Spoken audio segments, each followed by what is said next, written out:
Another day, another dollar. Our kids are in school, we're working full-time jobs, but we're making progress. Every chance we get out there and try to get something done. When we were doing the middle field, of course, I'm still learning how to use the backhoe.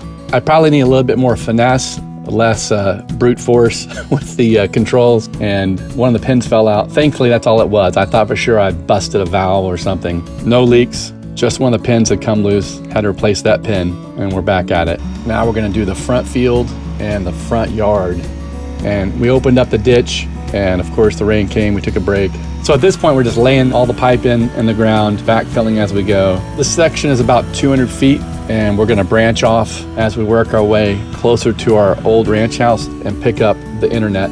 Some of our kids, they're kind of getting into the camera stuff. They're documenting everything, and one of my daughters purchased a knockoff Hero Cam for like 50 bucks or something. They will definitely capture a whole nother side of your life. And if I fall asleep on the couch and I'm snoring, she's gonna capture that.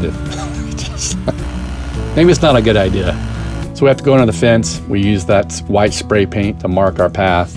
So yeah, we had to avoid a lot of tree roots, like one of our favorite maple trees. It's a sugar maple. So this water meter is right there at the street, the front of our property. It goes directly to the old ranch house up front, the 1955 old ranch house. So, and then we're branching off to go to the back.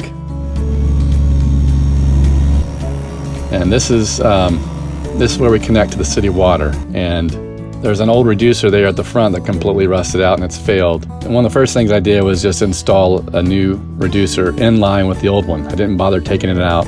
There's my daughter, she's using the tractor, the Kubota. She's backfilling the ditch that runs to the house, where we have just the conduit going up into the brick, and that's what we'll run the fiber in. So along the way, we've learned to take a big job and break it into smaller bites. Yeah, so we're making progress. At some point, we have to come back and we'll do all these connections. We'll hook it up at the street and then hook it up at the 2 different access points along the way where there'll be shut-off valves. Then, of course, we'll have to ditch all the way to the building on the other end.